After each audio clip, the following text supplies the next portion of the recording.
Bonjour, j'espère que vous allez bien. Aujourd'hui, on est mardi, le 7 décembre. Je reviens après quelques jours d'isolement, de confinement volontaire que j'ai fait. J'avais besoin d'aller à l'intérieur de moi, là, creuser des petites choses que j'ai l'impression qui m'empêchent là, vraiment d'avancer vers où mon cœur m'appelle en ce moment. Hein, des petits blocages que j'ai, que j'essaie là, de voir où ça vient. Puis, ce que je me suis un peu rendu compte, puis que j'ai envie de vous parler aujourd'hui, c'est tellement comment la culpabilité, hein? Ce que la culpabilité peut faire en nous. La culpabilité, c'est vraiment une des émotions qui vibre le plus bas, hein, sur le tableau des fréquences. Là, ça vibre plus bas que la colère, que la tristesse. La culpabilité, ça nous empêche tellement d'être souverains de nous-mêmes. Lorsqu'on se sent coupable, souvent on ne va pas faire les choix qui correspondent à ce qu'on voudrait vraiment. Lorsqu'on est dans la culpabilité, on va souvent faire les choses pour les autres, au lieu de les faire pour nous. Puis quand on est dans la culpabilité, bien, souvent on va rester dans le passé. On va s'accrocher à beaucoup de choses du passé, à certaines choses du passé qu'on a de la misère à accepter, qu'on a de la misère à se pardonner. Alors, ça nous maintient, hein, ça nous maintient vraiment accrochés à tout ça. Ça nous empêche de déployer nos ailes et de s'envoler vers de nouveaux horizons. La culpabilité, ça tenaille de l'intérieur, hein, puis c'est insidieux. C'est dur à exprimer. Tu sais, la colère, la tristesse, c'est plus facile à exprimer, hein. On va crier, on va pleurer, on va dire ce qu'on a à dire. Mais la culpabilité, j'ai l'impression que ça se vit plus de l'intérieur, que c'est beaucoup plus difficile à exprimer, puis qu'on n'ose pas exprimer non plus, par culpabilité. C'est un cercle vicieux dans lequel j'ai été pendant très, très, très longtemps. Puis encore aujourd'hui, c'est ce que je me suis rendu compte dans la dernière semaine, les blocages que j'ai, c'est beaucoup relié à la culpabilité, de ne pas avoir fait les choses que j'aurais aimé faire, de ne pas avoir été ce que j'aurais voulu être, de ne pas avoir répondu aux attentes de certaines personnes comme mes enfants. Tu sais, on a tous des rêves, hein, quand on est jeune, on aspire à une vie.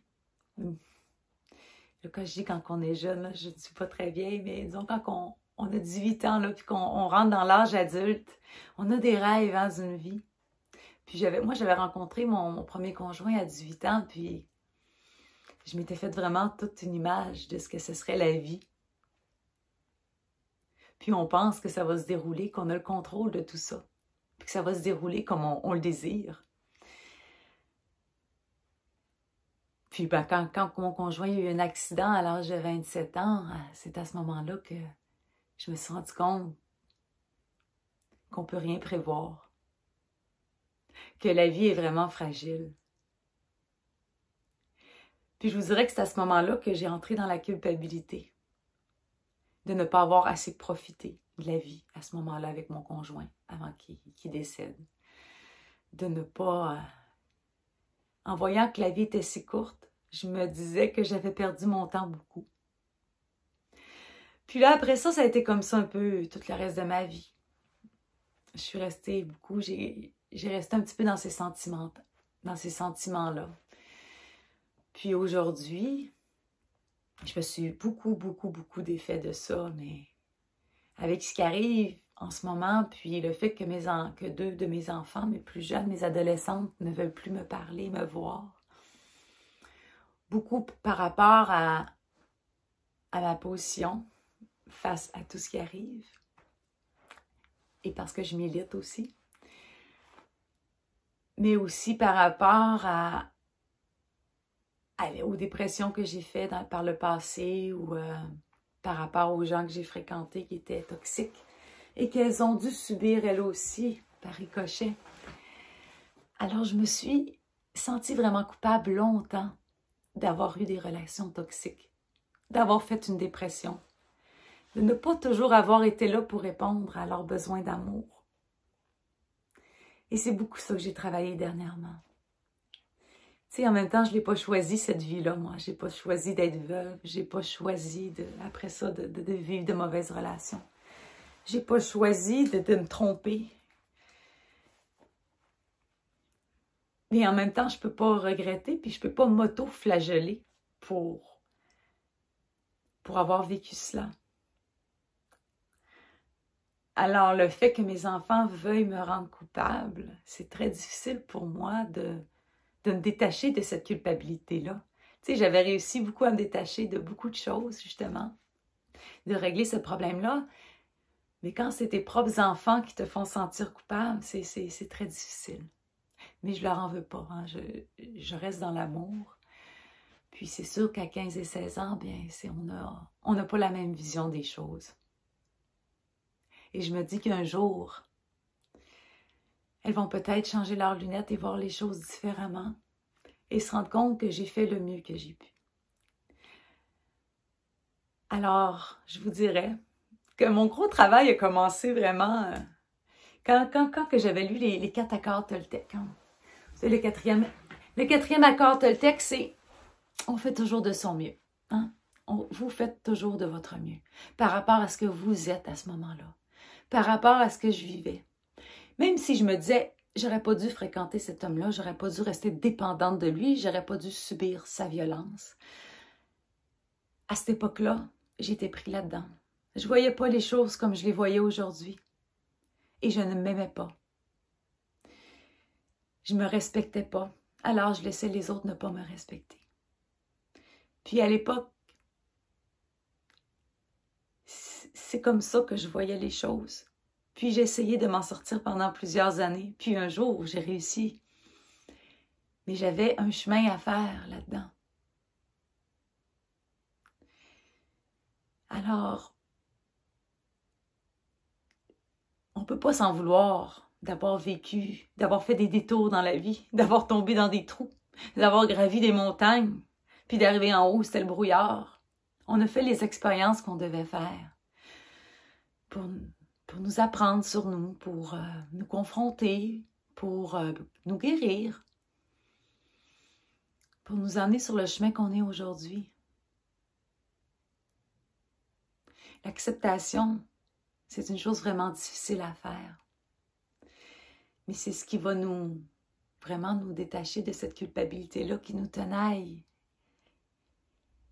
et qui fait des ravages à l'intérieur de nous parce qu'elle nous déconnecte complètement de notre âme.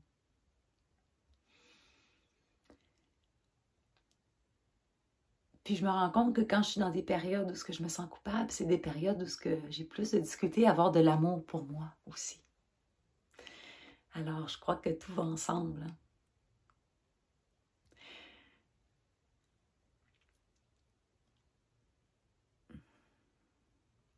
Alors, je vous dirais qu'on a un gros travail en ce moment de vraiment s'affirmer dans notre individualité, dans ce qu'on croit et dans ce qu'on est. Et pour y arriver, ben, il faut vraiment se détacher de certaines choses, d'une vision que nous avons de nous-mêmes. Il faut vraiment accepter ce qu'on a été, avec tous nos travers. Puisqu'on est encore aujourd'hui, on sera jamais parfait. On aurait besoin de plusieurs vies.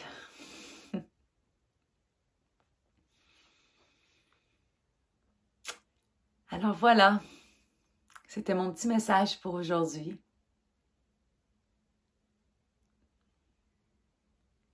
De vraiment se reconnecter à sa souveraineté par le pardon et l'acceptation.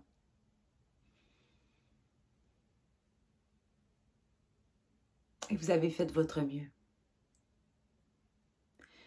Lorsqu'on fait les choses avec amour et qu'on fait les choses comme on pense qu'elles doivent être à un certain moment. On ne peut pas s'en vouloir.